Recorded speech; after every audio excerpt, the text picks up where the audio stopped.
Anglophones, their own Anglophone problem is going to be the focus for tonight's edition on Prime. Good evening and welcome this day. We are going to be looking at the question as to whether Anglophones are their own Anglophone problems with our panelists who are in the house already. Dr. Akuhmbom is a civil society activist. He is a lecturer across some of our higher professional universities in the country. We're glad to have you. Welcome. Yeah, the pleasure is mine.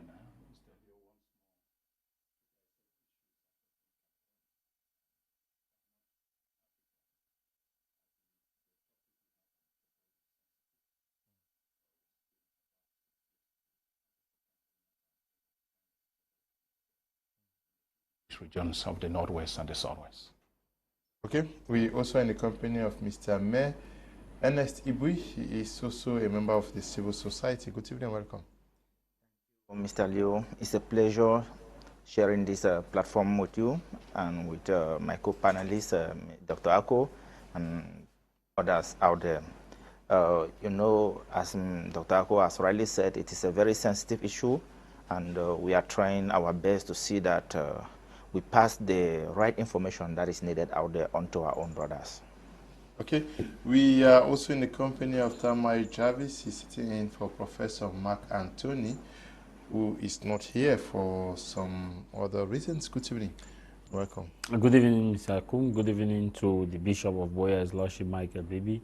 Good evening, Yaoundé. Good evening, Bamenda. Good evening to the peace-loving people of Way Village. And of course, good evening to the people of Ngokitunja, and a special good evening to all those who are watching us from the different parts of the world, especially those who are willing now to comment on Facebook, either negative or positive. Once a good evening to you too. Okay, we also are expecting to get Paddy Asanga online.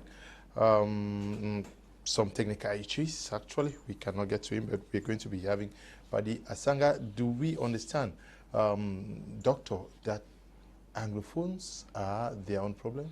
Do you agree to that? And somehow, to some extent, we can believe sincerely that at the beginning of the crisis, which we are still going through, some Anglophone Cameroonians consider that they were not part of Anglophones. Remember, there had never been another crisis that has caused a lot of pain and in divide, like we have just seen with the Anglophone problem. The Anglophone problem, which started as a teachers and lawyers strike, today engulfs a lot of other issues. And I will tell you that it is not but extraordinary, and that what is happening within the Anglophone people of the Northwest and the Southwest is not new when it comes to conflicts, because at times some people think that the Anglophone problem, which we talk of marginalization, and that they are second-class citizens in Cameroon, some people have the power to equally counteract that particular opinion to keep it ruling.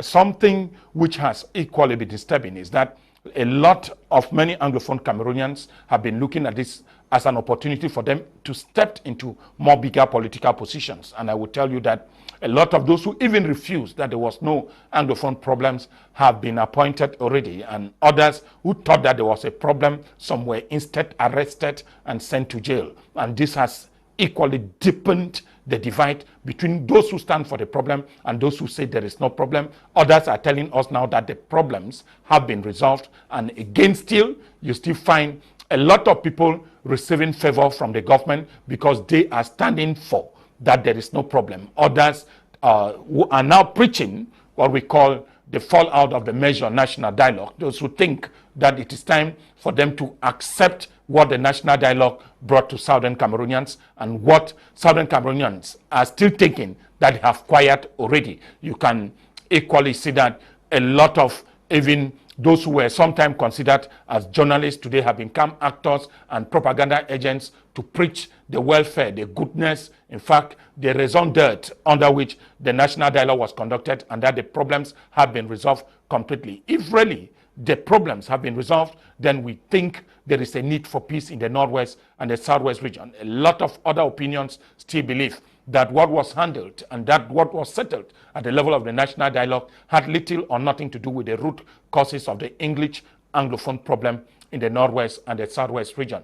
We believe very strongly that for the powers that be, Yaoundé, that it is so many people equally inform the government through various channels, international organizations, and even diplomatic missions calling on Cameroon to respect the sincerity of an inclusive dialogue where all Southern Cameroonians and Anglophones can talk to one another, not those who hide behind the corridors, those who hide behind the blinds or curtains and giving opinion and thinking that others are more evil than they are.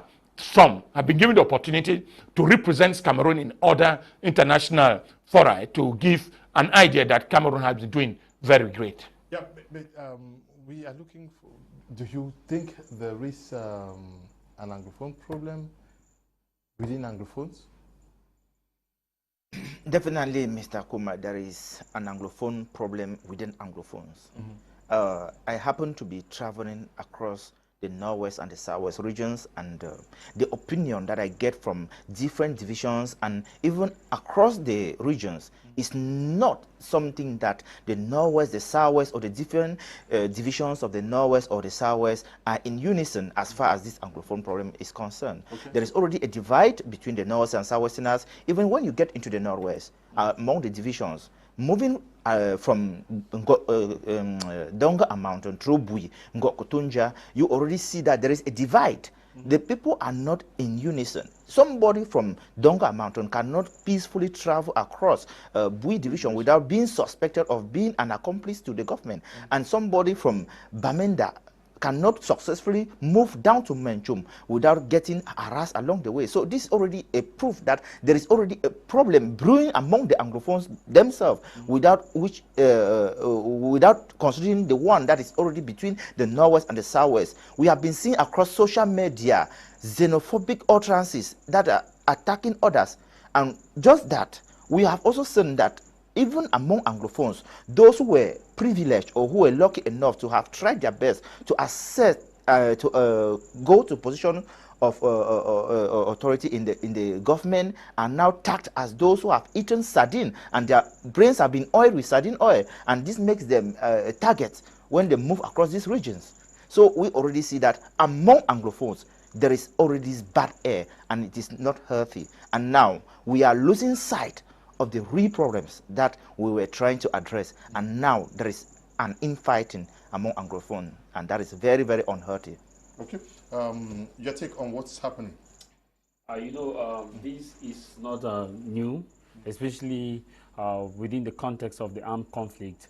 I know many people are seeing it now because of an armed conflict, but this was something that was existing between the early period of 1990, the formation of the SDF, and also when we have in the late 1970s, this is something that's been moving on within the Anglophone themselves, that this group of persons, they're against this group of persons because of their political ideology or agenda. I think that as a people, we must not always look at it from a divide from the line of regionality or ethnicity, but we should focus on the idea, the general interests of the people. And what are these general interests of the people? The general interest of the people is stem from having good education, good transport system, legal system, having a good health care, having reforms that can benefit everybody. But the sad reality is that when the conflict started, it was quite visible on the wall, where you can see that there's an Anglophone problem within the Anglophones themselves. Why do I say so? I say so in two contexts. The Anglophone culture, as we know, as we were told, is a culture of tolerance, perseverance, love, and respect for one another, especially respect for the elderly, no matter what is happening. But we have seen that it's not longer there, and we've seen Anglophone insulting Anglophones, and you ask yourself, the same people who claim that, the Anglophone culture stands for justice, they don't want justice. The Anglophone culture stands for, freedom of speech and opinion, they don't want freedom of speech and opinion. The same people who tell you that the Anglophone culture stands for tolerance, they don't want tolerance. The same people who stand to tell you that the Anglophone culture, show respect for the elderly, they don't show respect for the elderly. And you get to ask yourself, then what then is the Anglophone culture? Has it been assimilated? In other words, has it been transformed in such a way that will meet a different aspiration? Another example, Mr. Kum, look at the aspect of, freedom of speech and freedom of association. We Anglophones, many will tell you that in the Anglophone region, you have a right to disagree respectfully one another. But today, someone will tell you today is ghost town, and you must respect it. It's a must. If you don't respect it, it means that you are either a black leg or you are this. And you ask yourself, if we are fighting for freedom and legality, or the respect of basic right and freedom, it is your right to say you want to stay in your house. It is my right to say I want to go out. And some will tell you that no, it is not your right because we are at war. That's it tells us that then what then is the Anglophone problem or culture. Another typical example is that you hear this group will call this one these are the privileged slaves. These are people who are the privileged slaves. And at the end of the day, they will use all force for you not to associate yourself with this set of people. But it is their opinion to be wherever they are. We believe in the respect and the disagreement peacefully and respectfully. If I agree with Mr. Dr. Aku, I agree. If I disagree, I must do that respectfully because he has a right to his opinion and I have a right to my opinion. That's how we were told the Anglophone culture should be and is. But this is not the case. Another example is when you move down from in the northwest region of the country, you see that there's a group of people from one division that will say this other group of people from this division have a dominance tendency and they have a tribal tendency. You come to the southwest region, another group of people from one region will tell you that the people from Manu division had a dominant tendency, and it keeps going around. Now, coming out on the other side of the table, a group of persons stood in 2016 and said there was no Anglophone problem. Remember that there's a difference between the Anglophone problem and the Abazonia problem. And a group of persons said there is no Anglophone problem, and that the Prime Minister have been there for 40-50 years on Anglophone, that there's no Anglophone problem.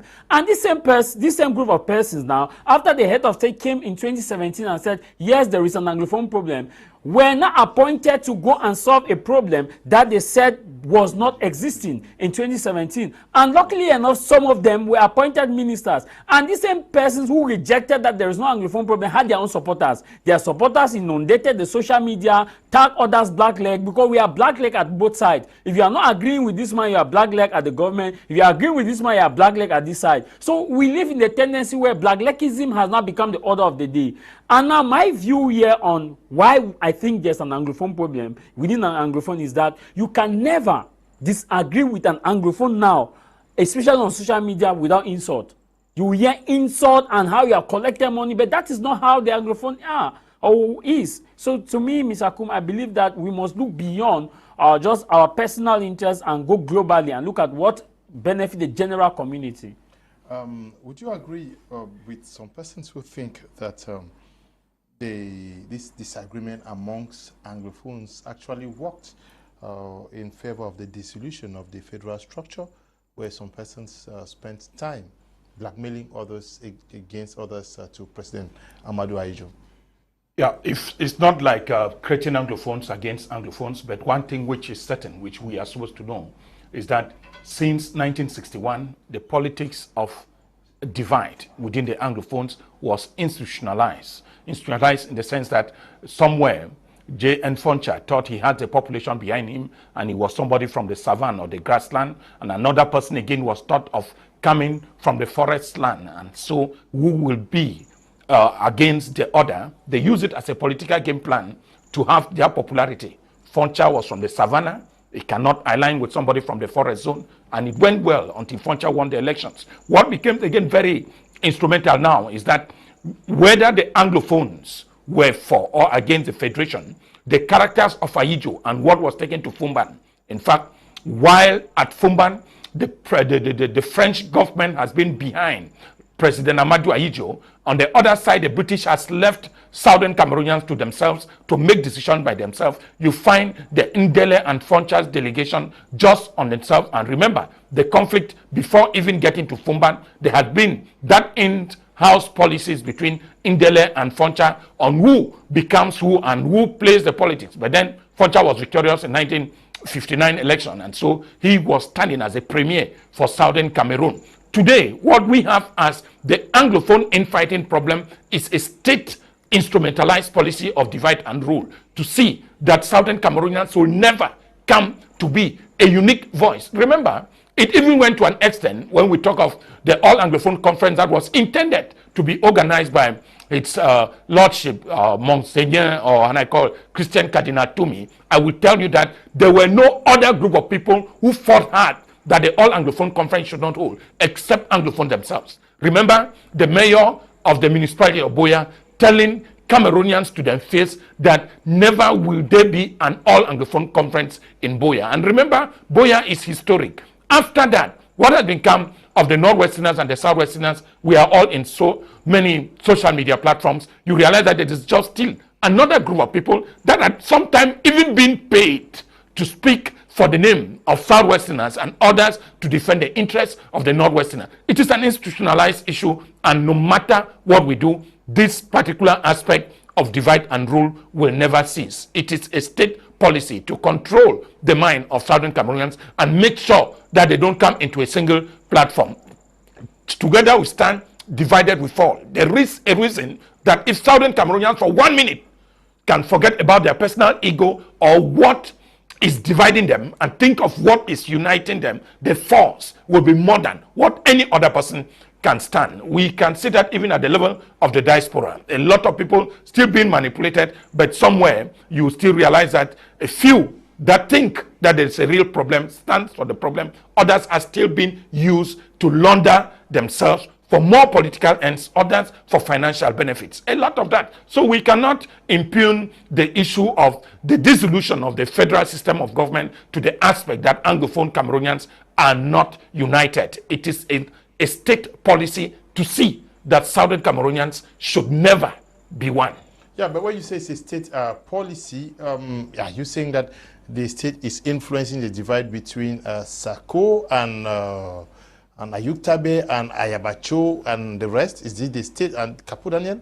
This is what I'm just saying. If there is a conflict between, remember, from the time Sisiku started talking with the government, it was already without some people who think that they were not also consulted before Sisiku was to talk with the government. Others use it equally. Members of government use it as an opportunity to feel and even propagate that Sisiku has compromised his position. Remember? Yeah, but even before then, was there no division? Before government's effort to meet, was there no division? I mean, before it was so limited. Remember, we had a problem with Barrister Fu Jonso, who openly an advocate for the detainees to tell you that Sisiku Ayoktabe has been compromised. It becomes a problem. If a representative, a lawyer of a one camp is telling the audience that he has been when was he impeached? You mean Ayoktabe, when was he impeached? No, he was impeached immediately after he was arrested from Nigeria. So is it the government that asked that he should be impeached? We are not talking of the government. What we are saying, remember that when the crisis started, the stakes of affairs, the moment those who were at the consortium were arrested, the power of what they call the consortium was transferred to the diaspora. And from the diaspora, the person who emerged was Sisiku Ayok. And when Sisiku came over, remember again, he was arrested again. When the moment he was arrested, another interim government was again installed. To the detriment of the whole group was that those who were equally in Kondenge, who have been arrested from Nigeria, still had the mind to continue politics. And I will tell you that in the life of Ayabacho and many, the Tapang Ivo and even the Eric Tato, they decided to still stand back with the group that was arrested and it's behind bars in Kondenge. Why the others who created the new government, I don't know, they have a lot of them, the restoration government, they decided now to create their own camp. In all both camps, remember, again, before the national dialogue, there were a lot of movement made by government agents abroad to lobby for those who could come and participate in the dialogue. It was equally said again that government made more of those who were in Ayok camp than those who were with the Sako camp. And which gives again another idea that somewhere some of them have been compromised. Yeah, but is it government that divided them? Obviously, I said it's a state. We cannot reject the fact that somewhere government has caused the divide more than it has even happened within the Anglophone Cameroonians themselves. I believe there is a push and a pull factor to everything. I totally 70 to 80% disagree that is the government that's solely to be blamed for this. I want to come a practical example with the land saga in the Southwest region. And if you look at the land saga in the Southwest region, Who are those pushing for the land saga in the Southwest region in favor of Anglophones? Who are those fighting that the land should maintain Anglophones? Now, is it the government that goes and tell a certain Mr. A, B, C, and D that rallies on few people, let's go and carry placard and say CDC should leave our land or not? It's not the government. Another practical example, Mr. Kum, is the issue of the land saga that existed in the University of Boya land. If you look at it clearly and critically, it was not the government that says that people should go and take the land. That the chiefs should sell the land. It's we the Anglophones, we give leeway to that. Then we go and use the government now as a shield to say, hey, government, come to my aid so that I can automatically take over. It's greed. I believe that the Anglophone problem within the Anglophone is greed. And we all want to amass wealth illegally, and now we go and hide under the canopy of the government that is the government. Who are those who are charged with the implementation of water in the Southwest region? Anglophones. It's not the government. Who are those who don't execute it? Anglophones. You go to the Northwest region. A similar situation. Who are those who are charged with the development of a local community? Anglophone. Who are those against Anglophone? So to me, I believe that when we lay the cat on the government, it is not true. We've seen where, like, for example, the people came out in Boya to demonstrate against the killing of the child.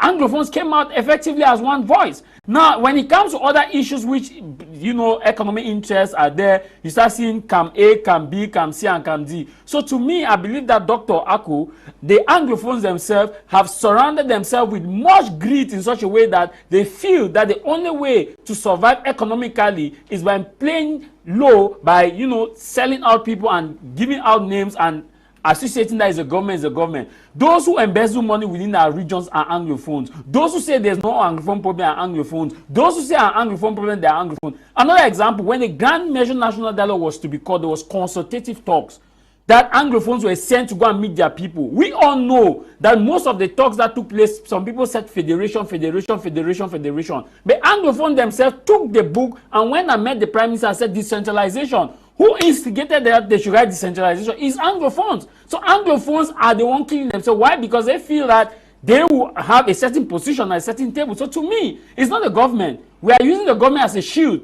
to say, yeah, it's the government, so people should not fall on us. It's not the government. We are the people. We are the problem. Okay. Just to support what Mr. Jarvis has said, we understand that in medical terms, a pathogen will not attack a host if there is no point of entry.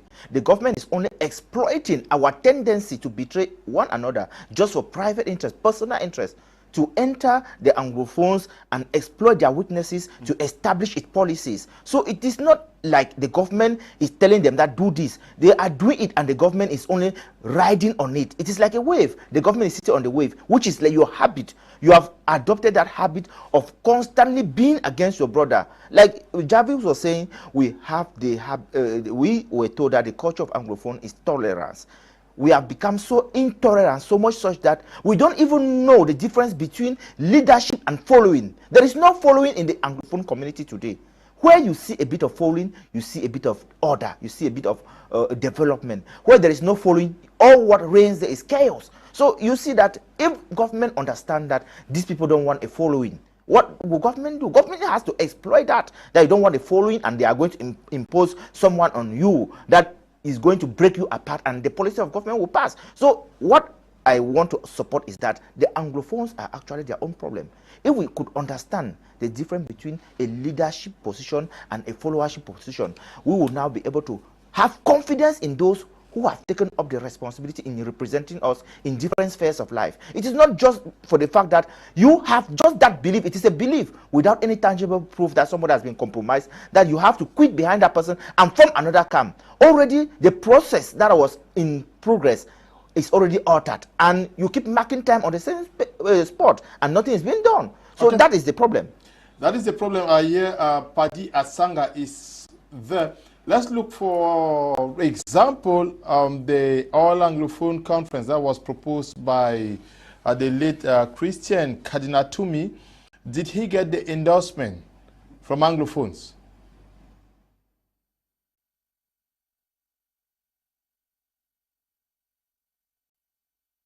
I can't hear you. Please ask your question again. I want us to look at the All Anglophone Conference that was proposed by Christian, late Christian Cardinal Tumi, alongside other clergy, did he receive the endorsement from Anglophones?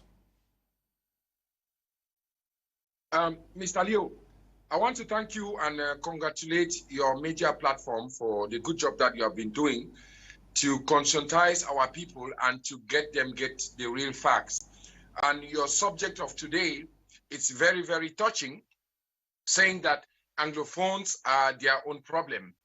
And before I get to answer your question, I want to plant the declaration to tell you how this whole idea of the All Anglophone or the Anglophone General Conference came about.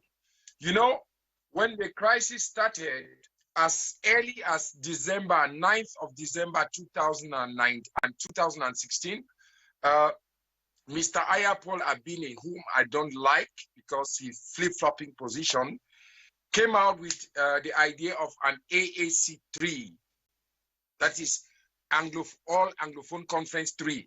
And what did he do? He did what some of your panelists said: aggrandizement, positioning, and putting all what he did. Go and look at that list. He put only people of his own political party. It did not end there. Criticisms came from the diaspora. Don't think that I have a problem with him, why I'm saying this. I want to plant the decoration, how we got here and how we got to the Anglophone General Conference, which you just asked me about. And then people like Mark Barretta, Tapang Ivor, all those people who were sitting in the diaspora, when they did not find their names on that list, what did they do? They rubbished it, and there was a second higher list that came out around the 9th of January 2017. And that list included some people of the diaspora. But unfortunately, it did not get the resonance because you cannot dine with the devil and you come and suddenly you become an angel. Cardinal Tumi and Dr. Monzo. Dr. Monzo started what we call Anglophone Dialogue Forum.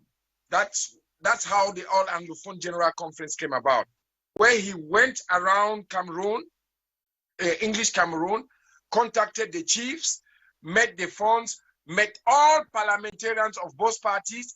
There was resonance from some other parliamentarians, and resonance was not coming from other people. Who are those who rubbished it? They were Anglophones, people like Atangan Paul, late Ekema Patrick, may his soul rest in peace, Ngole Elvis, because they knew that if the Anglophone General Conference took place, they were going to be politically irrelevant because a new leadership was going to come out from that conference that will speak on behalf of the Anglophones, like it did in the Anglophones, All Anglophones Conference 1 and 2. That's where people like Dr. Monzo and Carlson Anyangwe came on the limelight. So Cardinal Tumi came out now from a very broad perspective and said, let's rally all the stakeholders, people in the diaspora, people of the civil society, our traditional leaders, our politicians, and even those whom I call Jacobins, Anglophone Jacobins, should come and sit down and let's agree on something and we move on. Who refused it? There were people in the government and people in the diaspora. Let's be honest enough to say all these things. So when they do things like that, what did you expect? We find ourselves in the situation where we find ourselves like sheep without a shepherd when the cardinal is gone.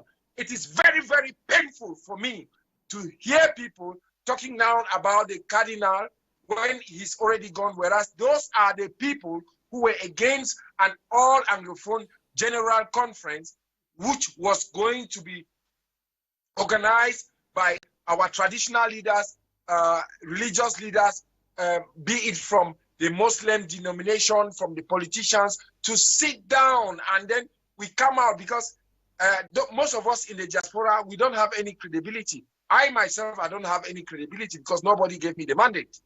You can remember that when the Cardinal called the All Anglophone General Conference, that was sometime in November 2016, I went went back to my village and pulled out the boys who burnt the village resident of the chairman. They came out, and what happened? These people said, oh, it was the government. They went and kidnapped our own people. They went and kidnapped the cardinal. They went and kidnapped chiefs and killed them, cut people's heads and did all sorts of crazy stuff. We are our own problem because we are listening to people who are sitting here and they don't have the same problems that you, Leo, have, that your panelists have. Let me make this one clear. Those of us who are sitting here and who have hijacked the struggle, we don't have the same problems that you people have. And that is the reason why the necessity of the All Anglophone Conference by His Eminence, late Christian Cardinal to me, was very imperative. So that that person who's coming from Fonfuka and that person who's living in Bui, that person who's living in Bamenda Central, that person who's living in Boya, they should sit down and then we come out with a document with our Dolians. Have you ever heard that any lawyer's child has been kidnapped or any lawyer's child is fighting or anybody who's sitting here in the diaspora, family or relative has been killed? They all moved their relative, their biological relative, mothers, fathers, and kept them in Yaoundé or brought some of them here abroad. But it's the common man who's suffering. That's where we find ourselves. So the Anglophone problem is in two phases. We have Anglophone problem of marginalization by the hyper-centralized Jacobinist regime of Mr. Biya. And then we have a second Anglophone problem that a legitimate struggle that was put in place by cooperatives has been hijacked by people with no political and intellectual or moral pedigree who are hiding here in the diaspora, using people's children as political guinea pigs. Go and listen to what happened in Guzang, Amba versus Amba. Amba is not Anglophones, because if all Anglophones were Ambazonia, I think the discourse would have been different. But today, you want to believe with me that when we saw what happened in Dop, our people in Dop were jubilating because a certain General Trouble was killed. Go and watch what happened when a certain general, how did they call him? This guy who went and robbed the bank, Fonte, was killed.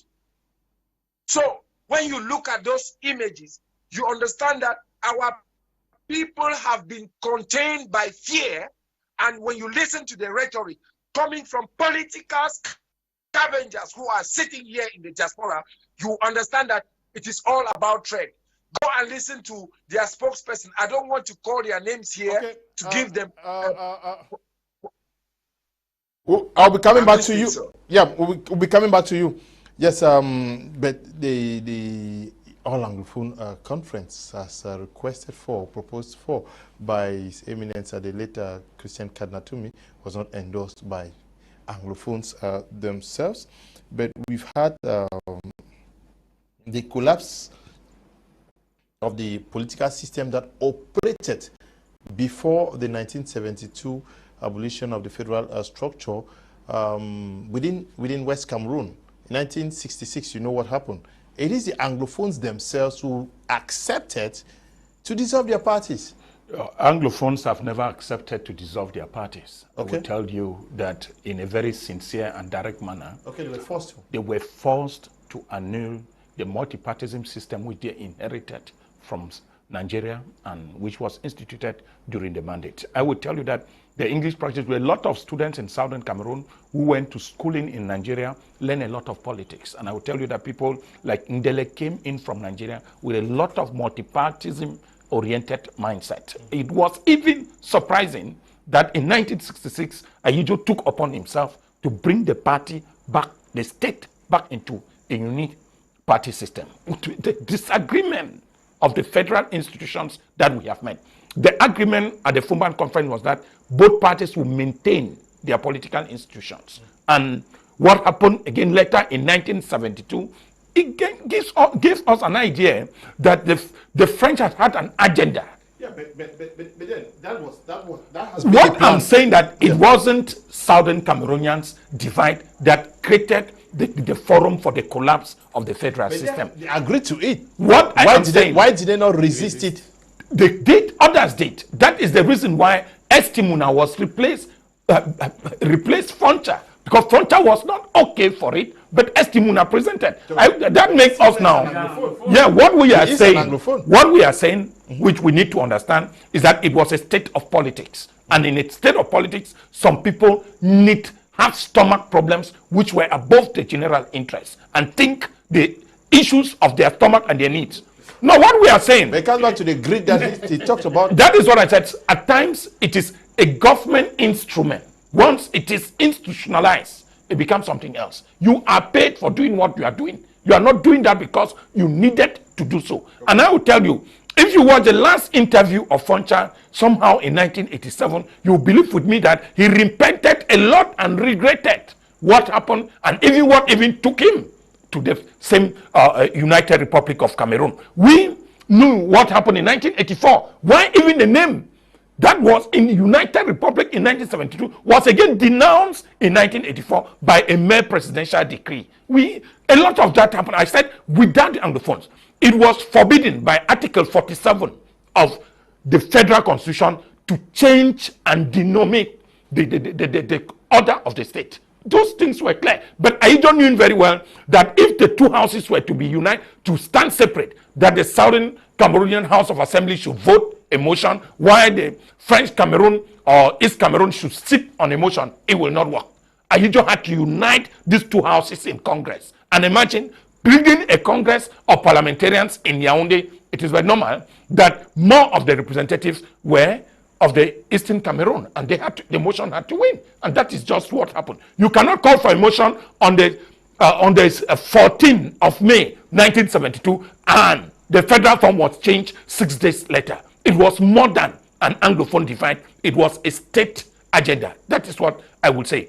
That notwithstanding, several times, like my fellow brother said, that within every household, before the enemy penetrate the house, there is always a need for a representative within that particular house. That we will not deny. But then, when we find it today, and the way the politics is being done, remember, even when people said Anglophone Cameroonians were equally for decentralization, forget about what we see on the media. A lot of Southern Cameroonians who went for the national dialogue said the least they could take is federation.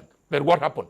The report of that particular commission, remember, the commission was named the Decentralization Commission. When somebody who drafted, it's not a matter, it's not a problem of the head. We cannot have the Prime Minister who is in Boya preaching peace, and then you have the Ministry of Defense preaching killing in the Northwest. Who rules? Who order is supreme? These are the things we need to know. It's not what is done in camera, what is presented that lets us know that we have a role. Somewhere, the state has an agenda never for the Anglophones to come together. Cardinal Tumi with his status, no matter who was behind, a mayor could not refuse an all-Anglophone conference. Did the diaspora today endorse it?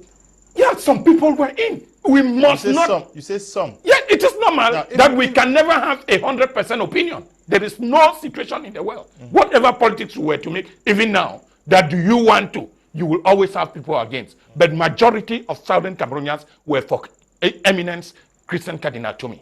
But one player remains who was going to create a fertile ground for this particular meeting was the government.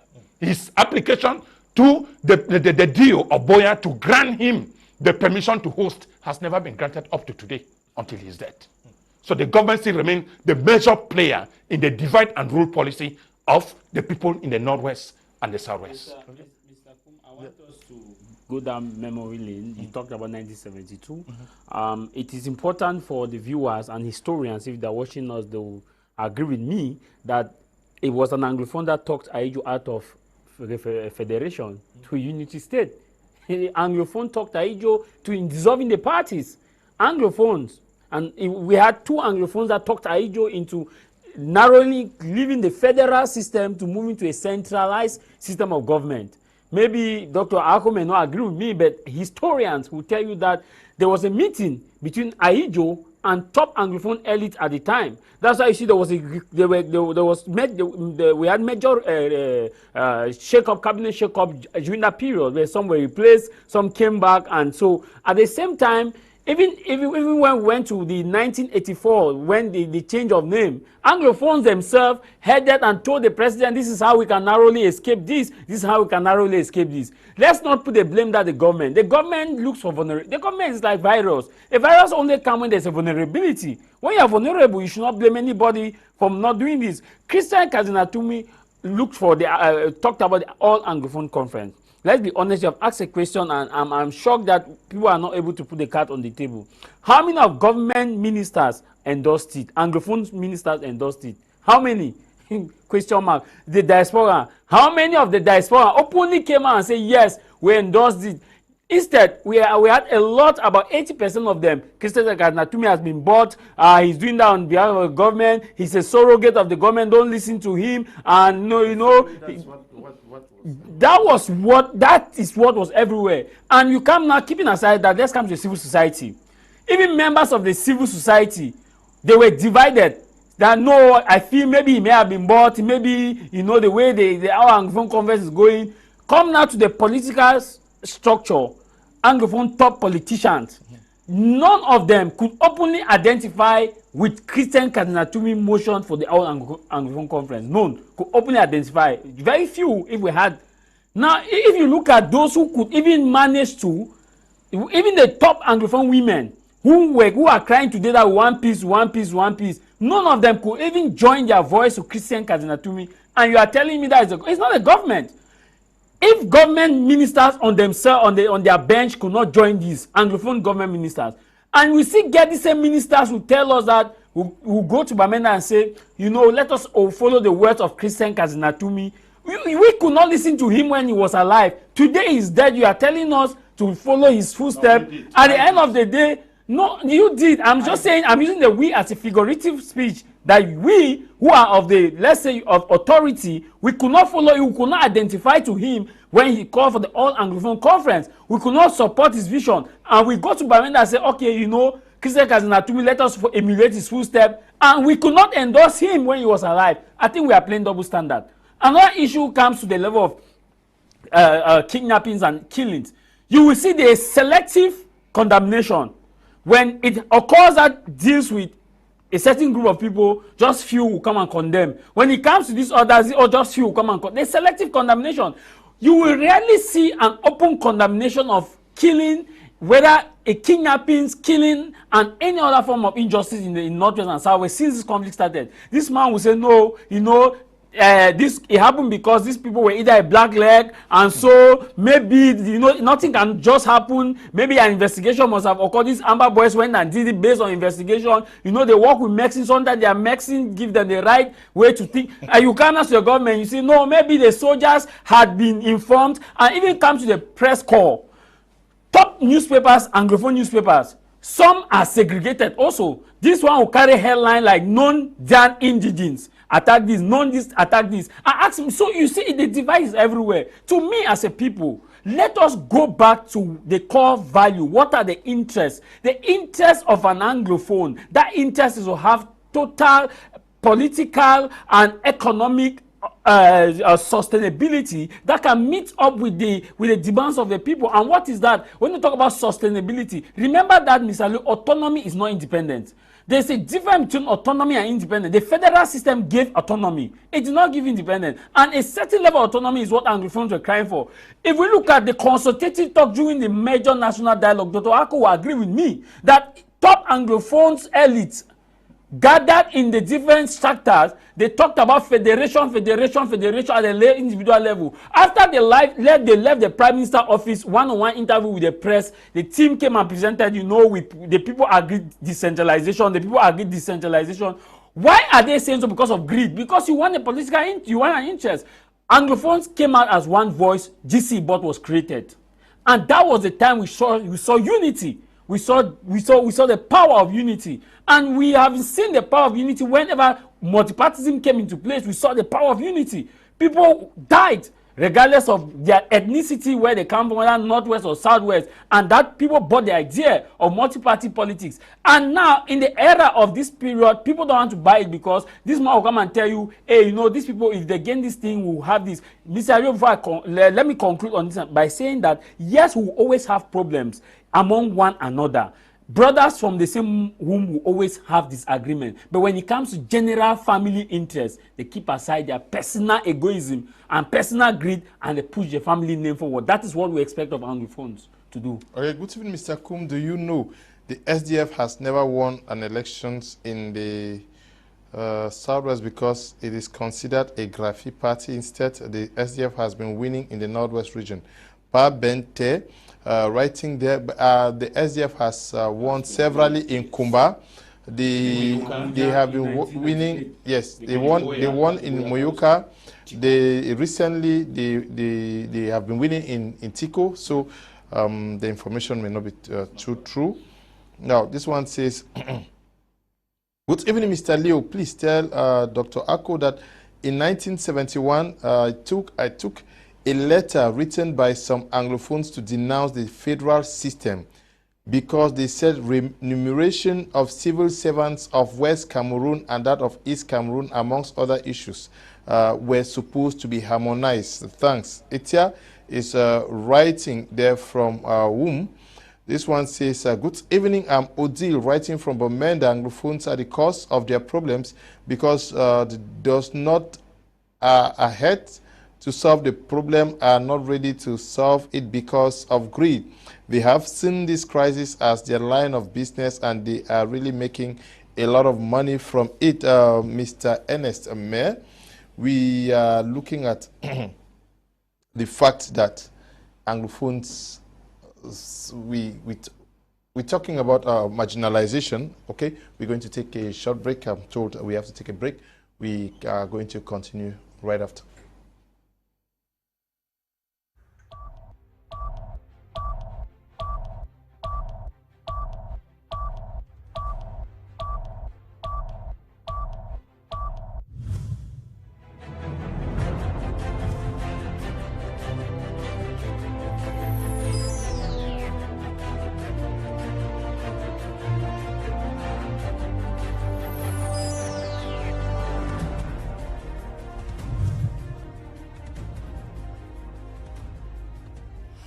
DSTV English Pack.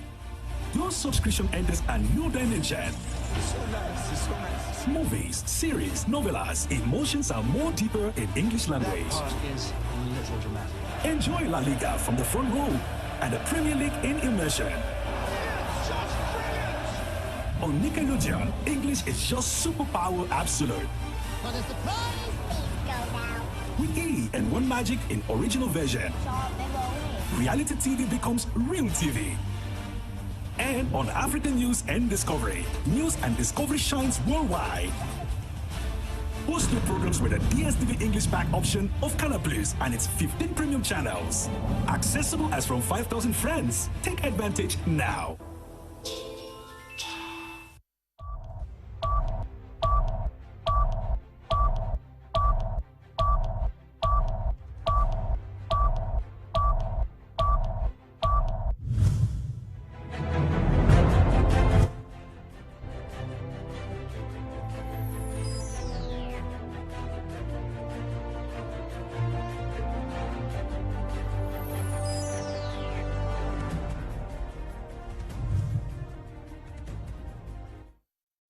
Welcome back. You're watching Prime Hour on My Media Prime. Mr. Ernest, I was going to ask you about the support, away from the support that was received by the late Christian Cardinal Tumi. We have political figures now who are Anglophones. We've seen them go for presidential elections. What endorsement, what following have they gotten from Anglophones so far? We actually don't follow those who go to represent us. We have the likes of Ayapo when he presented himself as a presidential candidate. The Anglophone voting for him was very timid. We have Kawala, the Anglophone voting for him was very timid. And I could attribute this to the fact that we don't respect our own, we don't admire our own, we don't give due respect where it is due. And this is also one of the aspects that is holding us back. So in a nutshell, if we could give value to ourselves, then we are going to do great because things. if we say we are marginalized by a system, and then our brother says, I want to take that system, I cannot have the endorsement of everybody. Especially Are we serious? Yeah. No, when we say we are marginalized by a system, and we want to put it that it is that system that is going to decide for us when how we are supposed to do things for ourselves, we prove how weak and how feeble we are, and we cannot actually defend what we stand for. So it is in our interest to repossess our minds and know that it is only in a leadership, followership situation that we can be able to assert our positions. Now, we understand that for us to be able to speak as one voice, there must be one strong person who will be representing us. It is not everybody who is going to stand up and speak like what obtains today. A want to say something, B want to say something, D want to say something. We are just speaking in chaos. So we need to relearn that Anglo-Saxon culture of representation. Okay. Paddy Asanga, are you also very worried with the political following that some of our Anglophone politicians have had so far from the people of the Southwest and Northwest regions? Leo, I want to correct certain things that have been said on your platform right now. And in relationship to the last speaker, we are not, we don't have an Anglophone culture. Our culture is graphy, it is sour, it is everything not Anglophone. This Anglophone identity that we call ourselves Anglophones because it is a post-colonial identity that linked us with the French and the English. Let's make that one clear. I am not an Anglophone by inception. I am an Anglophone by a political education, by a system which was legated on me by the English indirect rule. And the other people from the other part of the Mongol, those whom I'm very, very close to are from Buddha. They are graphies, they are Ngalafis, as some people want to call it. Let's put those ones clear. Now, coming back to what you just said, you know, it is very, very shameful for us to sit here and think that in a game of politics where some people have been benefiting for a very, very long time, they'll come and just give you everything that they have amassed, and they think that they want to legate it to their children. It doesn't happen like that. When we are talking in this, many people have said it is a political problem. We need to find a political solution. A political solution has to do with a consensus, with us coming together. Those of us of the opposition, don't expect, if I was in the government, I will not come and be romancing with you. When you grip power, you want to stay in power and you want to benefit from power. Let that one be known to everybody on this panel. That is how it works in every country, in even this federal socialist democracy that we are living in, where I'm living in, that we call Germany. That premise should be planted before we have a base of a discussion. If we keep thinking that the government is a church, it's a qualitative organization that oppositions will come and agitate and they'll give them something, they will not give them. The opposition has to put itself, and the Anglophones, they have to constitute themselves as a political bloc, like our forebears did in Enugu, and then speak on one voice. Speak on one voice. Those of us here in the diaspora, we don't agree. I am not an Ambazonian, and I will never be. I stood with the cardinal, I still stand with the cardinal, and I think that the only way that Anglophones can get out of this mess and get into a one Cameroon, which is the spirit of our forebears. It is for them to sit together and come out with a credible leadership. People have insulted me, called me names. I am not different from Ayabacho. I'm not different from Chris Anu. I'm not different from Sako Ikome, who claim that some of them were dismissed from the university. No, I'm not different from them. The credible leadership are people like you who are on the ground, and we should let you people talk on our behalf. Go and represent those of us who are renegades, who are people who suffered from this system. That's how it works. Every reasonable person has told you that we should come together and speak in one voice. So you have the Anglophones today, they have two problems. They have a problem of the Ambazonians, because Ambazonians, they say they are not Cameroonians, but we know that the spirit of our forebears was that we left Nigeria because we were marginalized by the Igbo people, where some people have gone and created alliance with them today. That one should be historically pointed and known to everybody.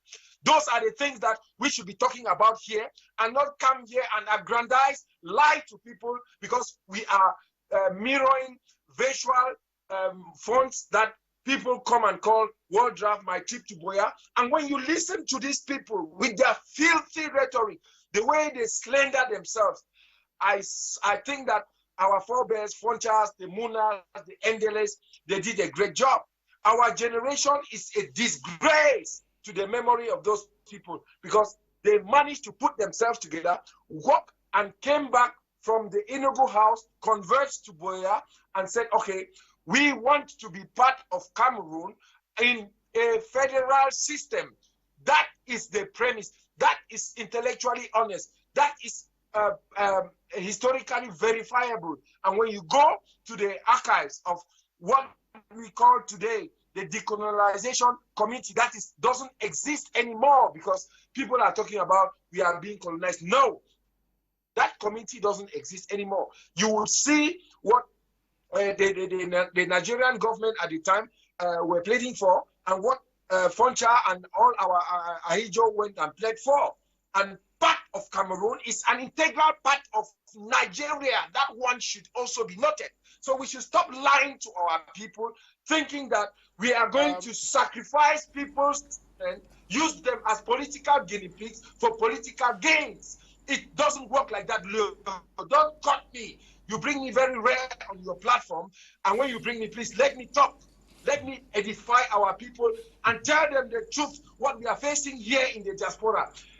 Here in the diaspora, we have been vomited by all international organizations that you can imagine, because this, the last government that was presented by Ayub Tabe is the 7th of it that has been presented and has been rubbish. So anything that has to do with Anglophones, it has to go.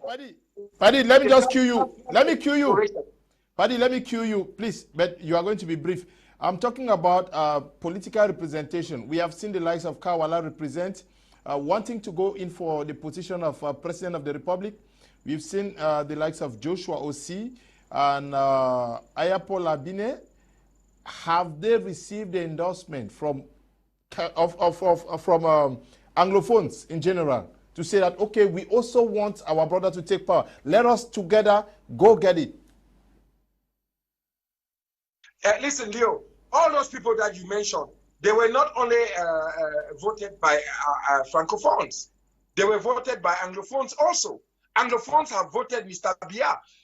What makes you, Leo, more an Anglophone than myself or than Atanganji, than Roland Gole, who are there? That's why we are calling for an all Anglophone General Conference, so that we should ask these people to come up with a clear-cut agenda that makes us feel that we are Ambazonian, because there is no constituent assembly that has ever sat and agreed on a separatist agenda, picking arms and changing our name from West Cameroon, Southern Cameroon, and calling us Anglophones. I remember that Fon Gojidinka has a patentship on that name, Ambazonia, that was registered in a certain court in London.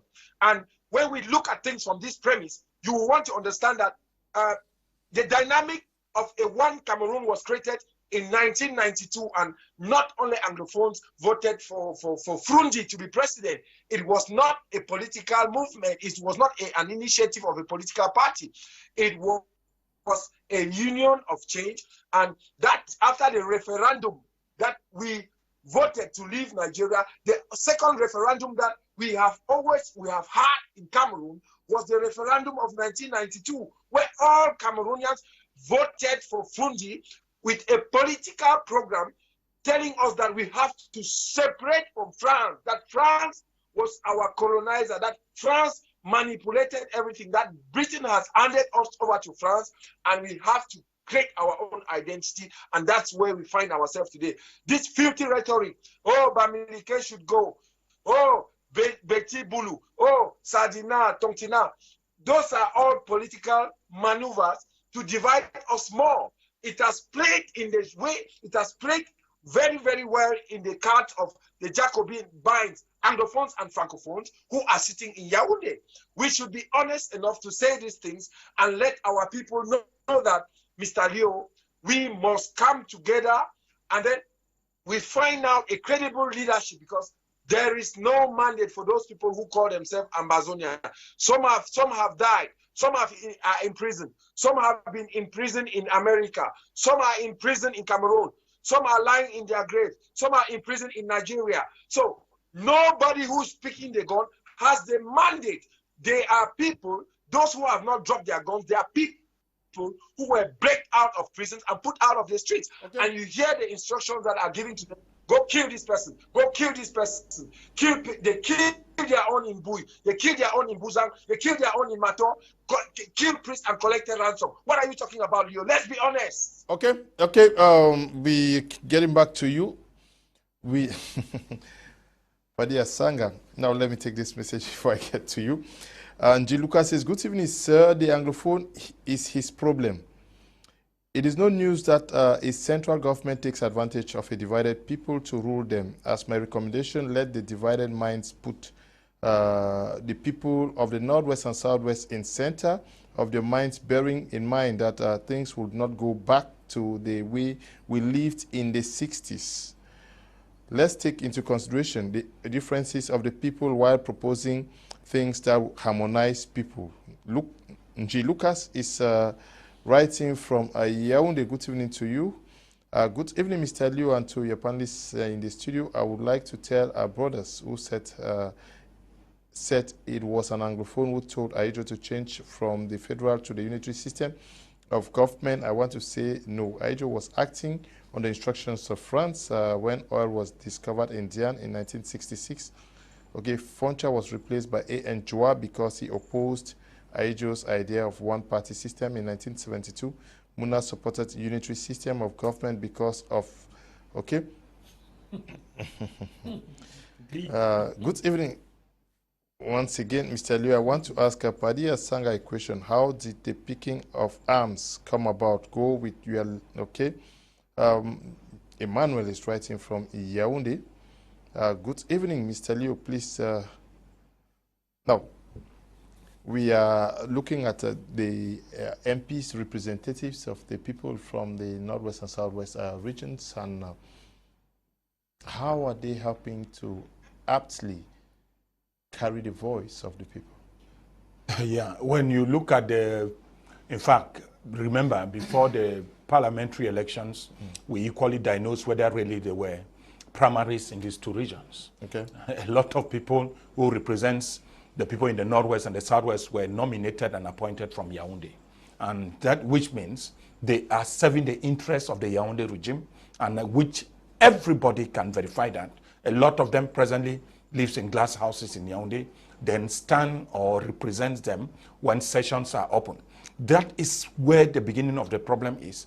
Given the time that a lot of Southern Cameroonians were not given opportunity to choose their leaders, there was equally a problem that those whom you have not designated cannot represent your interests. I will very gladly equally even though Paddy has been talking a lot of anger, but I stand one of those people who has been insisting that no matter our individual differences, there is a need for us to bury self-pride. There is need for us to come as one and talk on the name of Southern Cameroonians. If we could equally think and continue saying that what happened as the measure national dialogue and what we called the decentralization policy is not an Anglophone agenda, history will be read that once in some time a major national dialogue was organized and a commission was named a decentralization commission. Time was not given for people to debate on what form of a state Southern Cameroonians want. And that particular naming was the conclusion of the same commission. Some Southern Cameroonians were even angry and willing to leave the diagnosis, the analysis of that within that particular commission. Today, the elites in the Northwest and the Southwest, which equally we are right, they cannot talk above the figure that fits them, and which means a lot of them are standing on the point that only the master will dictate, for he who pays the piper calls the tune. They dance according to the rulings of the dictates of the ruling party and make it proper that if there is even an opportunity, there might be a reason to develop a new elite, and the old elites are not ready to give way for this new group of people who are clamoring that yes, the united federal Cameroon is what we want. You should give us a federation, and within the federation there should be that level of autonomy which Southern Cameroonians are clamoring for. They did that in Enugu. Very right. The benevolent neutrality bloc did it very well before we could receive a quasi status and Boya as the capital of that particular region. We need a lot of this movement, which today we cannot find because people have been embedded in personal gains. And I will tell you that several times we talk on behalf of the government. A lot of those who represent the government are not doing so from their sincere mind. They are being guided by their stomach demands, by the demands of their family, by legacy of what they are going to leave within their immediate family, not for Southern Cameroonians. There is a need for us to come together, no matter our differences, to present the honest nature and the sincerity of what the Anglophone problem is. And I believe together we can make it well. All those who are the elites of Southern Cameroon have been acting entirely on their own, and elections are even organized. Some of them don't even visit their constituency. Are these people really representing us? That is where we have a problem. We need to elect those whom we think can represent us, not those who are appointed by the regime in Yaoundé. Yes, but when would you do that? Yes, I'm saying you have to respect the electoral calendar of the government. The electoral calendar should equally be defined by the people, not by a party. Yeah, a single party cannot dictate on a group of people. And the voices of the people are stronger than those of some individuals within the government. That is why I said there is a need for a general consensus. When elections should even be organized, it's a consensus, not an individual decision.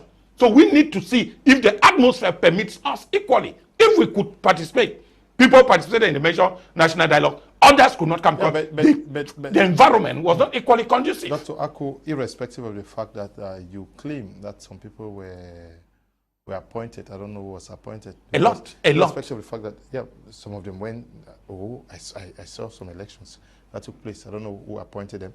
But even if they were appointed across the political prism, what stops them from coming together as Anglophones and also saying this is what we think should be done?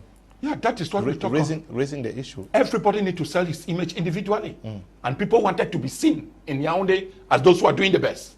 And you see what comes with the press. A lot of times you take backs of, somebody was embarrassed yesterday that some elites have to buy trucks to go and reinforce. They were going to increase the capacity of the grassroots by giving them trucks to walk around. Or some MPs equally gathered, bought bags of rice to go and give their grassroots support. It becomes a problem. Is this really the role under which those representatives were voted to do? If there is a need that we need to reinforce the capacity of others, I believe we need more trainings. Trainings that are more adapted to the needs of the people. In China, you will hear them tell you that it is better to train somebody to catch fish rather than giving him fish. Because tomorrow, after the fish is finished, the same person will still come asking. We have not seen our own elites getting into trainings of their grassroots or their electorates. A lot of them are bringing mattresses or rice. It is futile, total perishable. And within the next election, we'll need salt, we'll need bag of rice, again we'll need t-shirts. Then people will still vote. These are the type of politics which doesn't contribute to the grandeur of the people.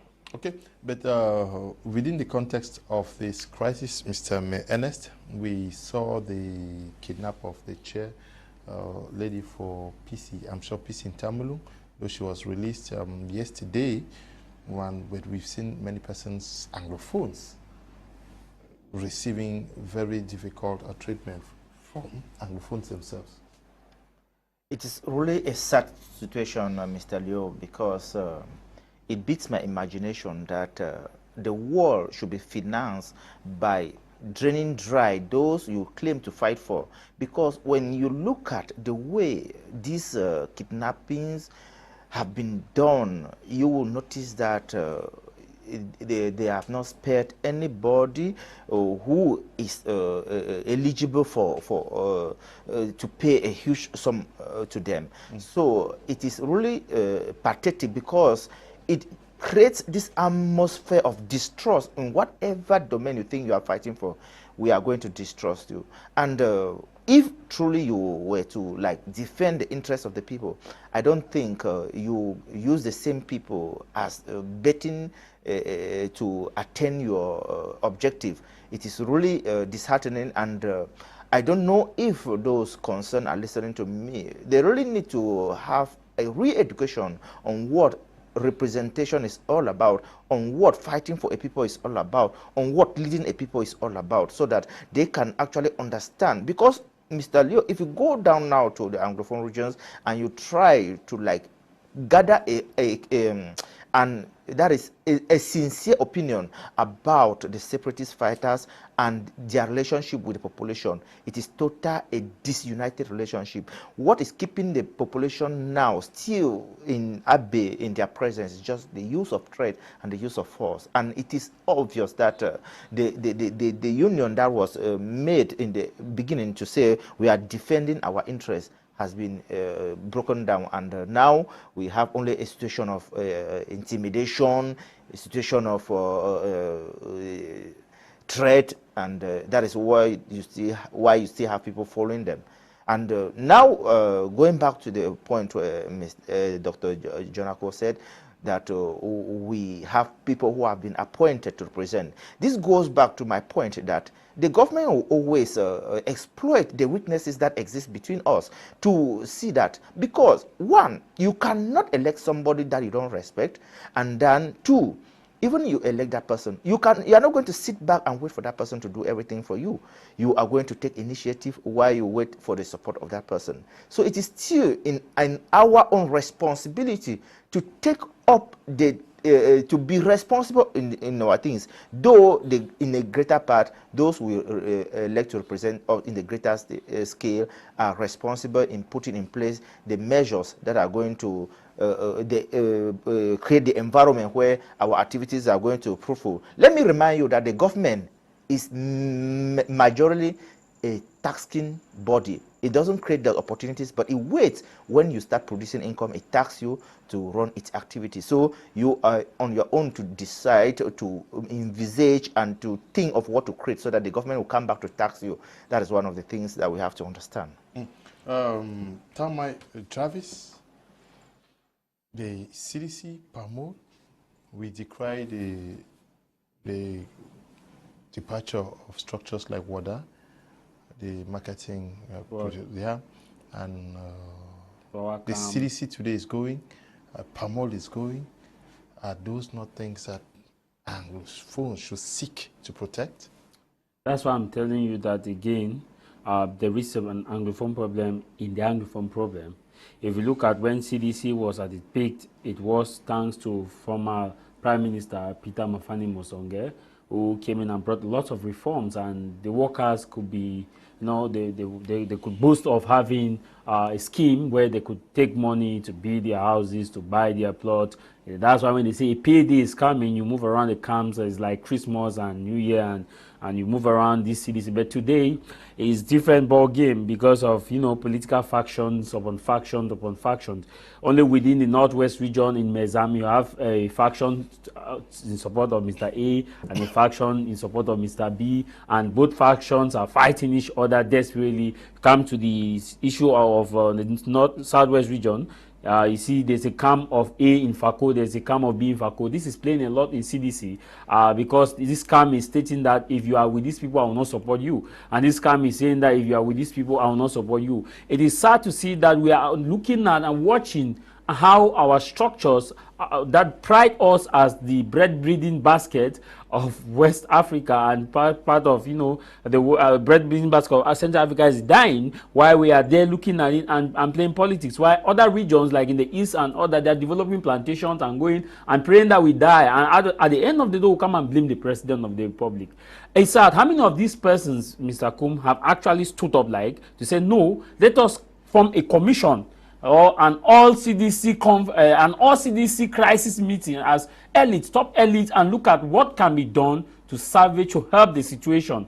None. I'm saying none.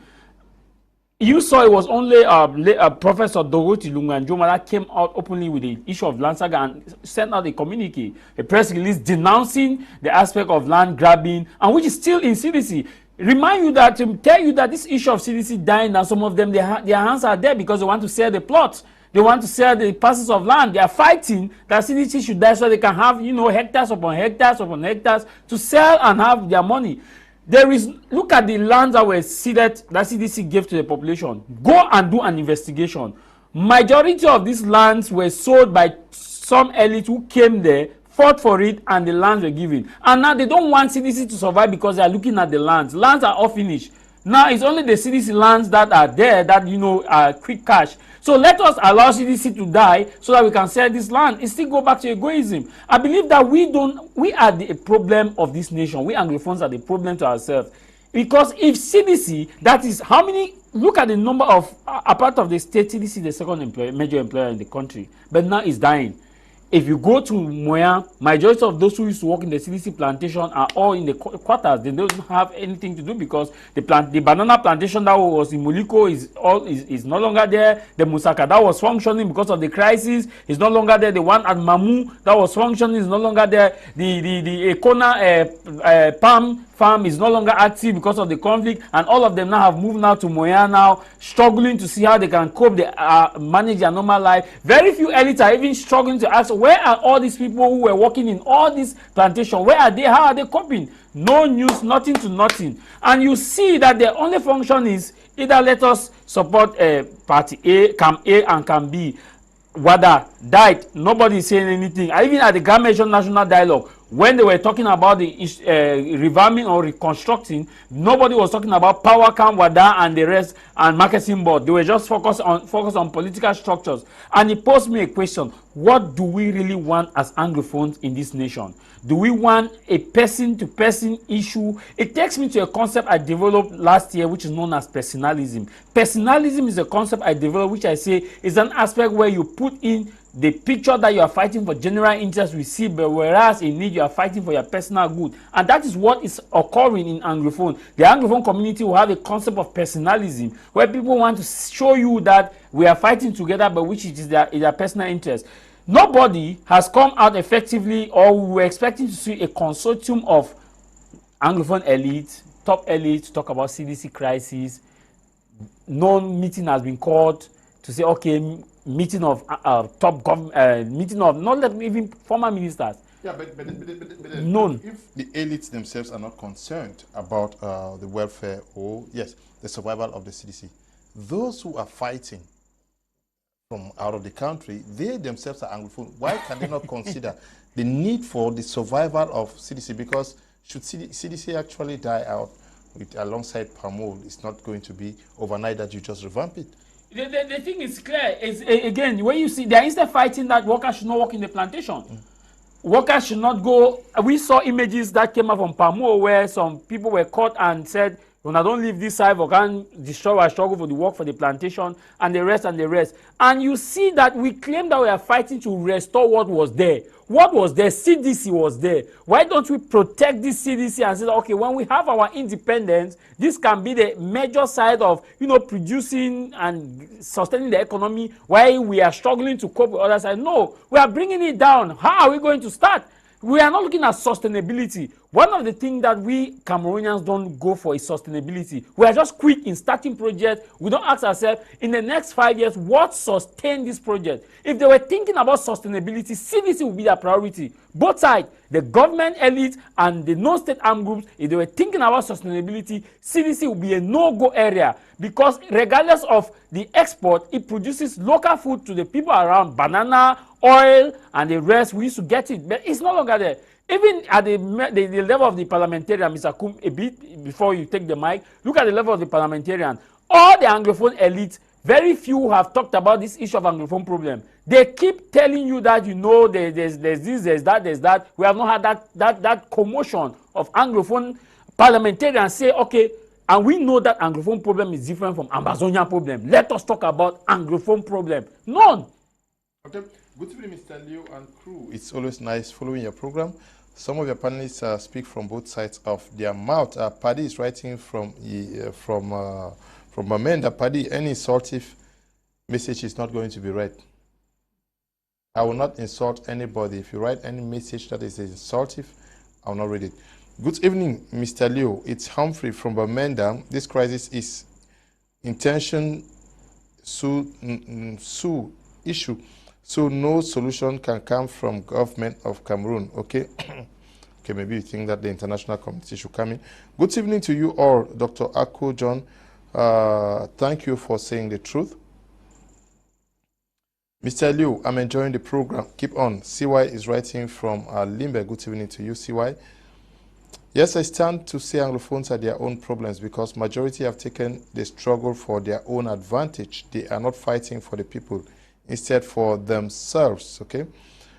Greetings to the next Cameroon's president, His Excellency Issa Chiroma Bakari of FSNC. Will surely solve Anglophone crisis in 2025. Paul Biya has tried his best.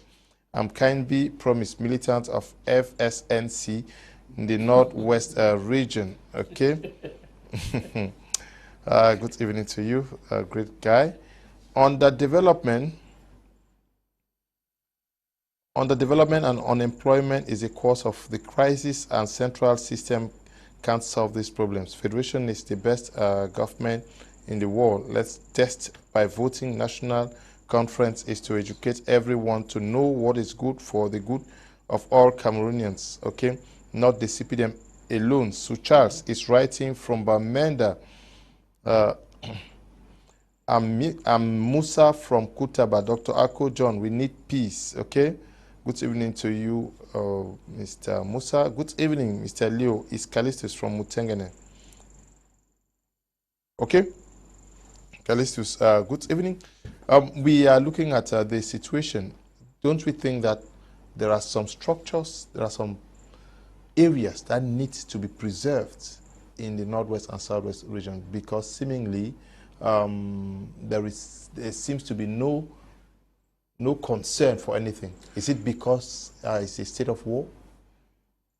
One, I will not like to conclude with your last statement that it is a state of war. Okay. In a state of war, a lot of things are bound to happen. Remember, at times government committed errors and we were told that there were collateral damages. Yeah. Yes, and a lot of it, I don't think in a right-thinking society where people are fighting to liberate another group of people, some people will find pleasure in destroying the institutions that represents the identity of the same area. We are talking the life of PAMOL, CDC, which some of us have shouted here, and it comes very right to equally say that those who carry out certain activities in the field were not even drilled, were not even informed about the consequences of war. And we come to understand that if CDC remains a second employer after the state, then on whose interests are we destroying the CDC, or against whose interests are we destroying the same institution that recruits, I believe, surely that CDC had more than 70% of its workforce, which are equally people from the Northwest and the Southwest region. It becomes a problem that Pamol somehow deeper, coming a second within the same region, is equally being threatened. We knew what happened very strongly with the power camp. We understand the consequences of the water in Menchum. A lot of these were supposed to be protected areas, and if anybody should even be found threatening or destroying one banana, such people were supposed to be sanctioned greatly. It's just like we were crying equally with the CDC land grab situation, that we cannot allow an ordinary Cameroonian to destroy what belongs to all Cameroonians. The interests of these plantations are at hand, and I believe a sincere group of people, though some were believing and continue to propagate the idea that the CDC was serving the interests of Cameroon and not the interests of southern Cameroonians. You should know that the CDC is located within the Anglophone area, and the first beneficiary of the grandeur, the progress in this area are southern Cameroonians, and we need to protect such institutions. Several times I begin to wonder if really those who manages authority or those who control what they call the forces or the non-state armed groups equally have an idea about the benefits of what we are collecting from the CDC and the PAMOL. There is a need for these institutions to come back. We have already said it several times. The absence of CDC in the Northwest, in the Southwest, we equally realize that new plantations will develop in other avenues, and we will be the people, we will be the losers if things continue going on the way they are going now. I will tell you very gladly that the Monte plantations in Jombe Penja are doing relatively very well now than before, and the bananas are selling heavily in the market. CDC has a very long way to go, even if this crisis had to end now. There is a need. Equally, we were talking of the elites. A lot of the elites, even those who were ex-managers of this corporation, we have not seen a letter penned by them to protect the interests of the same institution which they have held or have been managing for years. A lot of it, from all walks of life, there is a need for all Anglophones to protect the institution which we admire.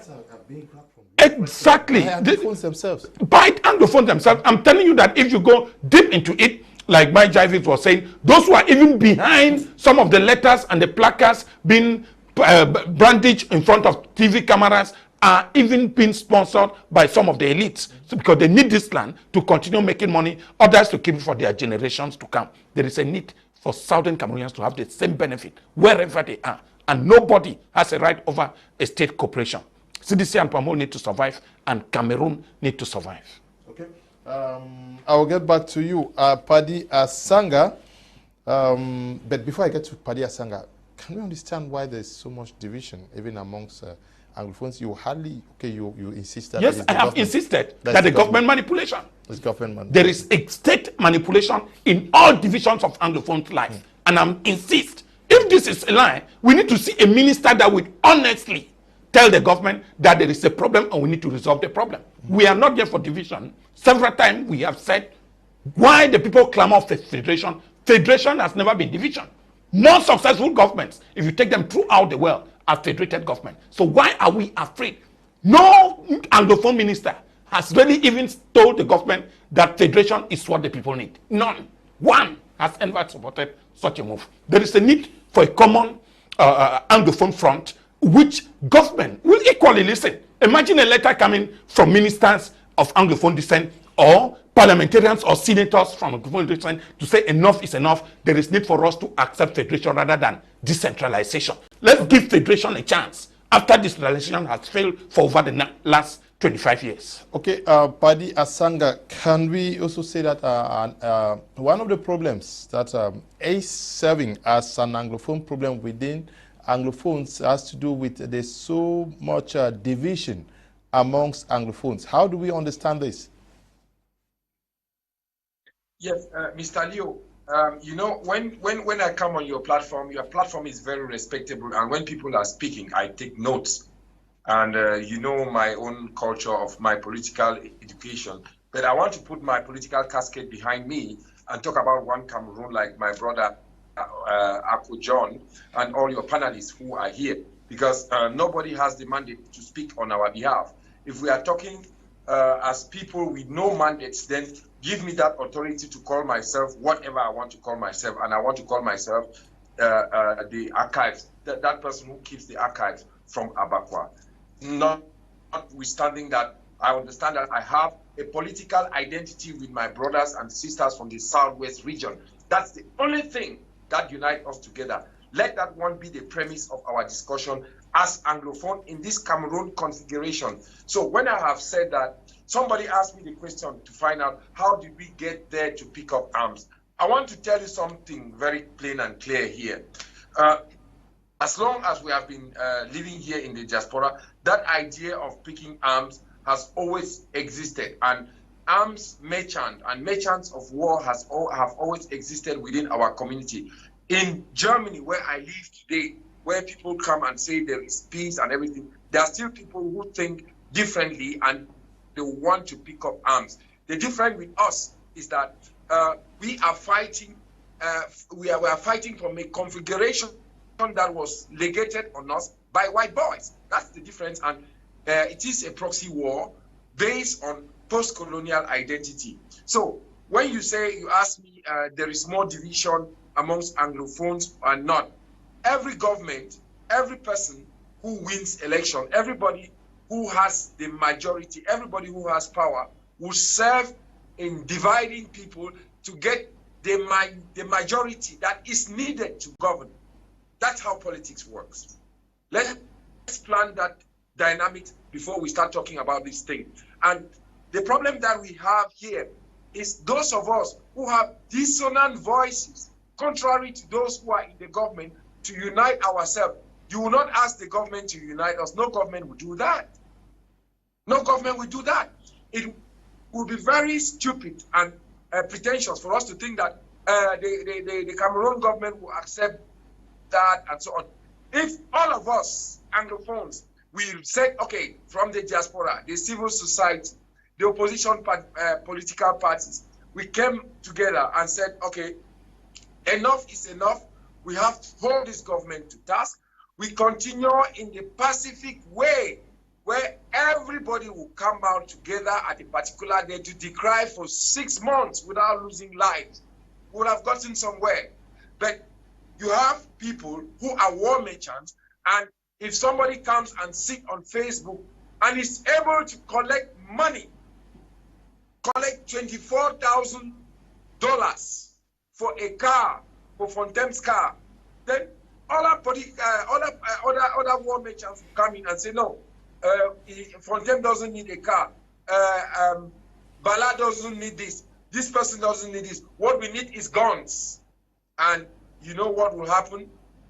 Some people will buy into that narrative, and the minority within the Anglophone context bought into that narrative. And we want to go from political theories and sociological theories that if a child, one child, holds a knife, the whole family will stand to respect that child. That's what we Anglophones are facing now. Coming to getting into the depth of your question, look at the configuration of what is happening back home and look at the configuration what is happening here in the diaspora. You understand that these people are virtually insulting themselves. And they sit here, teleguide other people's children to go and kill other people's children. That's why we keep on saying that Anglophones have to come together and arrest this thing. Ako John just said it. All your panelists, they agree on that. We have to walk into the footsteps of Christian Cardinal Tumi and all those political leaders who thought that we Anglophones have a problem and we have to solve our internal problem before we meet our Francophone post-colonial identity. That is the premise which we can argue from. Talking about one Cameroon, but with two post-colonial identity, one nation and two systems.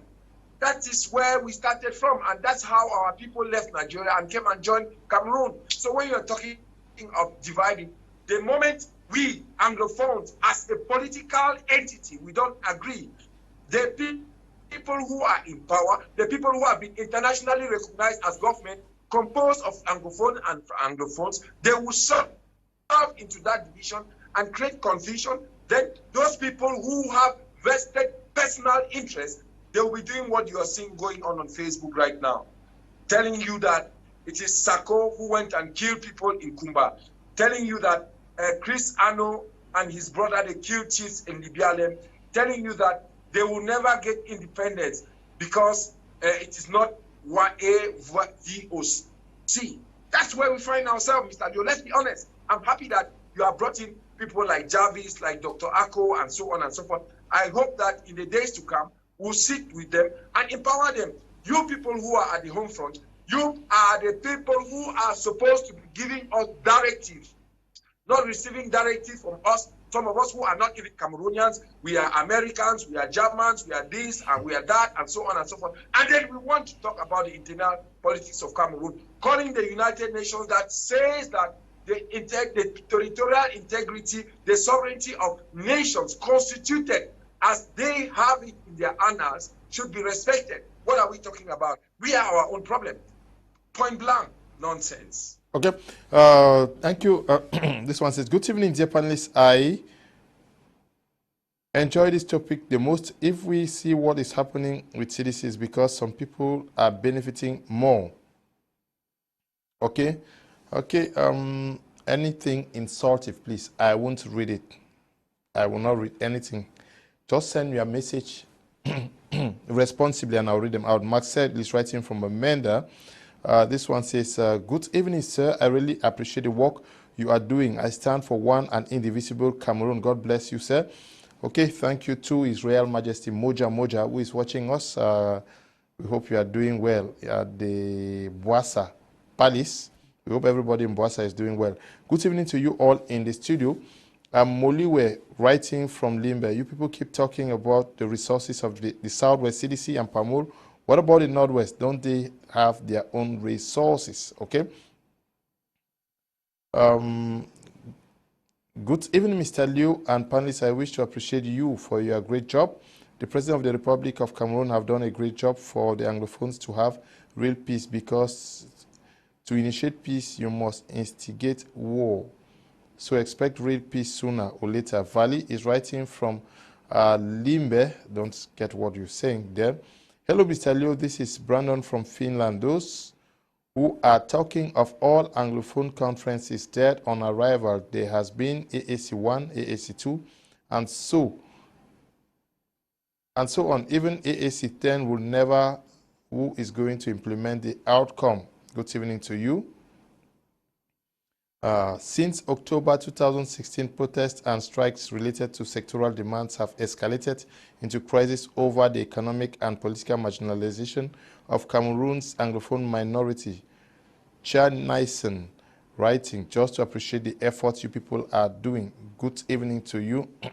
Louis writing from Limbe says, good evening, Mr. Liu and the entire panelists. I'm happy Dr. Ako is seeing a political way of solving the problem, but the question is, do we even trust the voting process, which is colonized by the party in power? Good evening to you, Luis, writing from Limbe. Now, how do we get a common voice? Is it possible for us to start looking at things differently? The way out for us to have a common voice, Mr. Liu, is for us to grow above our petty needs. I mean, our petty needs like the hunger in us, and to look deep into the future and think of the kind of legacy that we are going to leave behind. You know, these petty needs are just ephemeral, I can say, and there are things that are going to disappear sooner or later. And you know, the best way for you to be assured that you're given your generation a legacy is to leave behind an education that is going to ring across generations. It is not about leaving behind property, money in banks that is not going to serve.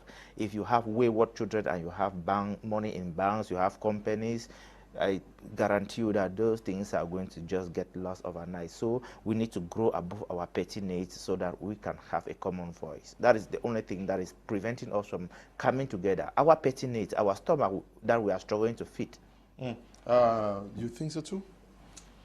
I think the way out of this is, first of all, for us Anglophones to come and look at what are our core values and revisit our forebearers, what they stood for, how in their, different thought, they still manage to come together as a voice to meet up and say, okay, let's talk on this. Like we saw, even after the vote of the plebiscite, we saw how Foncha and Indeli still worked together and went to the Fumban conference. They still work together in other domains and see how they can push the vision of the Anglophone. I believe and I know that as a people, we always have differences. We always share different views. Even in our families, we don't share the same views with other members. But however, when it comes to general family interest, we always keep aside our personal views and look at general views. So my call for appeal is that we should look at the general view. What is the general view? General view, we have agreed all that there is an Anglophone problem. And we have agreed all that we can come together as a people and fight as we fought for GCE board, and fight as we fought for the institution of multi-party politics in this country. If today we can boast of reintroduction of multi-party politics, it's because the voice that came together in 1990 and we spearheaded that and other nations voted. So to me, let us keep aside what divides us more than what unites us. What unites us is bigger than what divides us. What divides us is just an issue of land demarcation. But what unites us more is the aspect of healthcare. We need the better healthcare. What unites us more is we need a good educational system. What unites us more, we need a good, strong political institution. What unites us is that we need a good, strong democratic institution. What unites us is that we need a strong, firm defense system that can protect the interests of the minority. What unites us is that we need to have justice in our courts. What unites us, or if you ask every Anglophone from Northwest, Southwest, from all the divisions, they will tell you that those are the things that they want in their life. Okay. Mr. Leo, good evening to all. Mr. David from Mukunda, Limbe 2 subdivision, we thank you all for the good job over there. I think the table is still waiting for a dialogue. With the help of God, we shall succeed. Thanks. Okay. Good evening, Mr. Leo. I love the program. Keep up. Emmanuel, writing from Nguso in Yaoundé, please.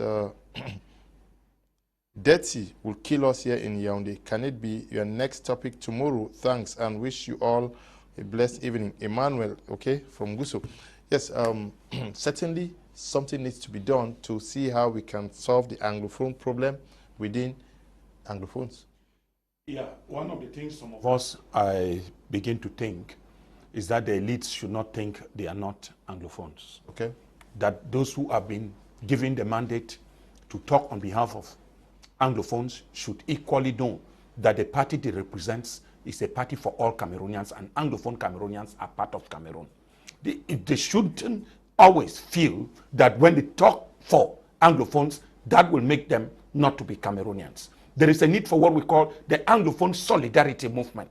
At the height of strikes and torture of the Jews, one of the factors that kept the Jews fighting was the solidarity among themselves. That which means once it touches the life of an Anglophone Cameroonian, then it should touch the life of all Anglophone Cameroonians. There is nobody like the Northwesterner or the Southwesterner. There is need for Anglophone Cameroonians to come as a common bloc.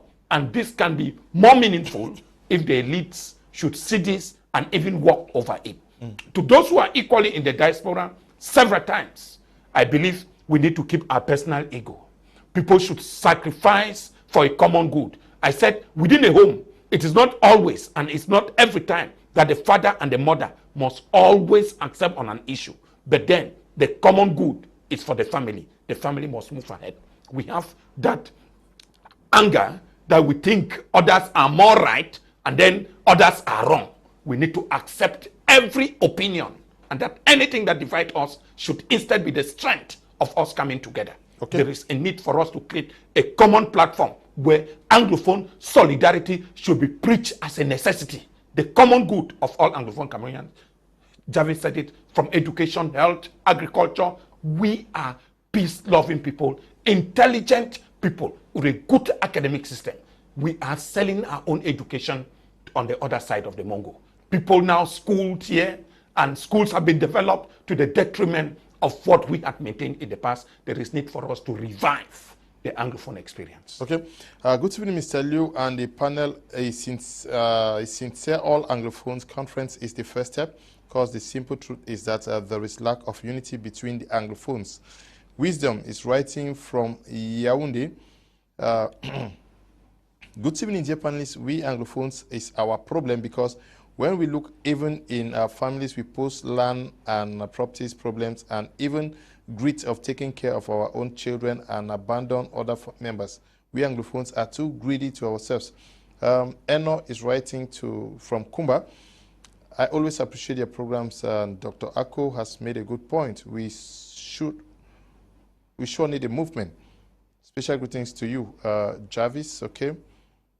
Good evening to you, Mr. Liu. It's peace from Boya. Good evening, Mr. Liu. Dominion is not for the domestic.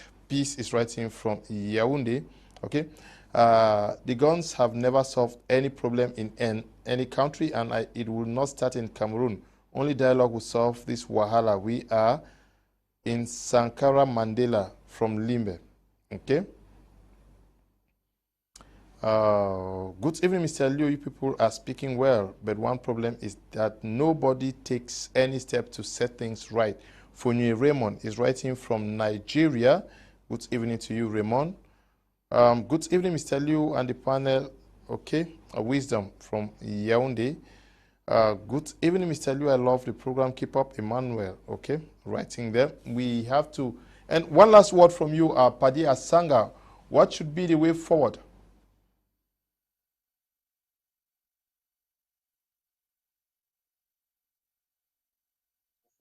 Bring me on this panel, okay. And thank you for bringing me on this panel with brilliant people like John Ako.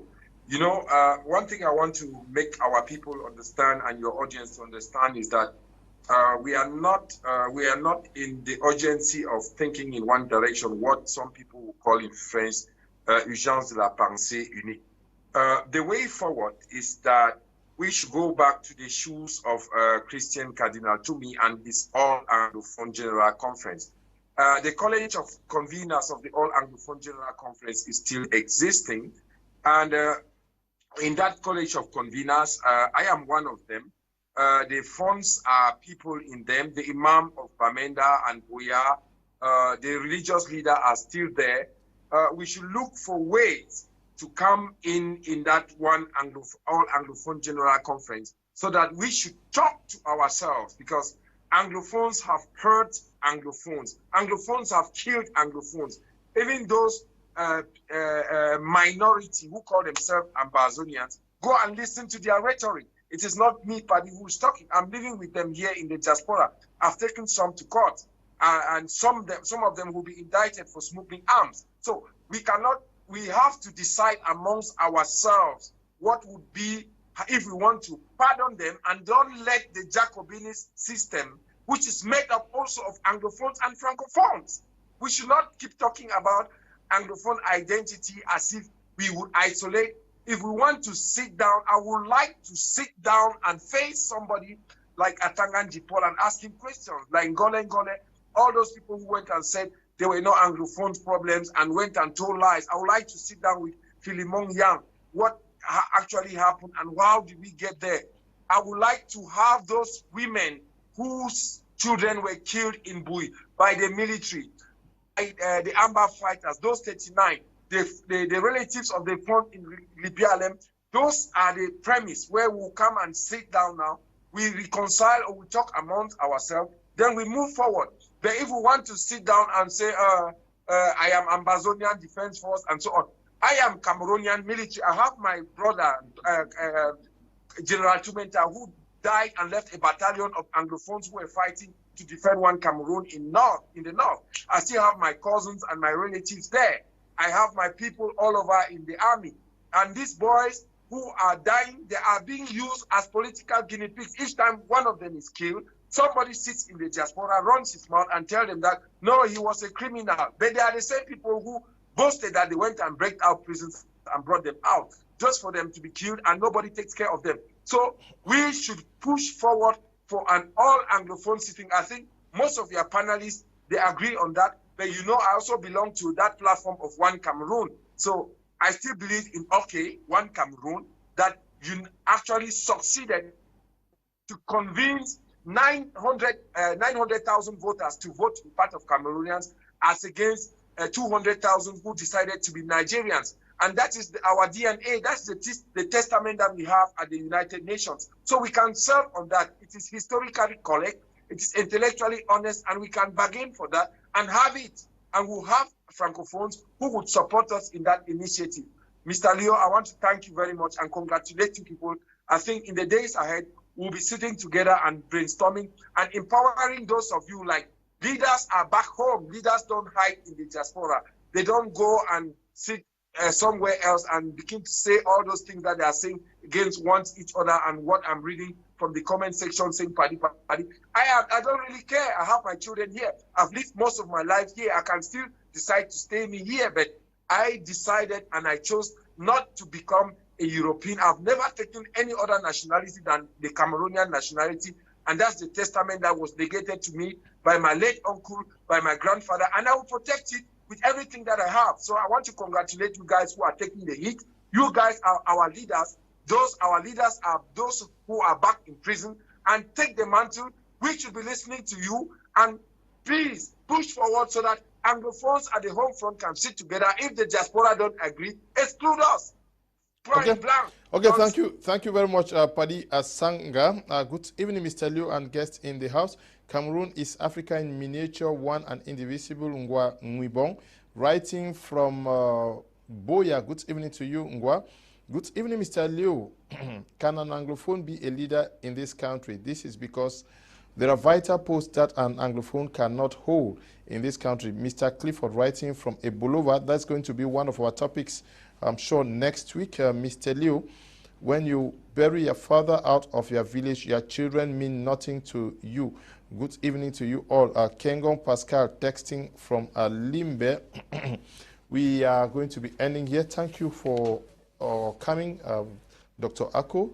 Thank you for coming, Travis, and to you, Ernest. We also want to thank the production team, Eli, who is producing the program, and Desmond who is here with us, and also to you, Tambe Bryant, who is supervising the work we do out here. Stay blessed. Bye-bye.